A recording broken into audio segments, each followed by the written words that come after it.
I really wish I could have gone the CVS version, but there's either one of two possibilities. One, my CVS didn't get it this year, or two, and this is a very likely candidate, my CVS sold out of them.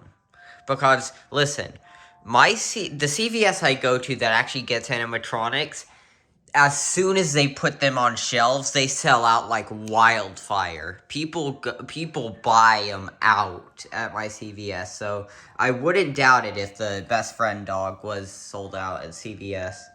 I might just get one on eBay, but I do plan to check around at a few other locations tomorrow and see if I can find one and possibly get it on clearance. Which reminds me, I will plan on getting a few things on clearance tomorrow, because, I wasn't able to get some of the stuff I wanted to get. Big thanks to Big Lots for not getting their stuff out. I haven't checked in like a few days, but I don't feel like it anyway. But yeah, I'll check and see if I can get some stuff on clearance. Other than that, happy Valentine's Day. I'm sad. Bye.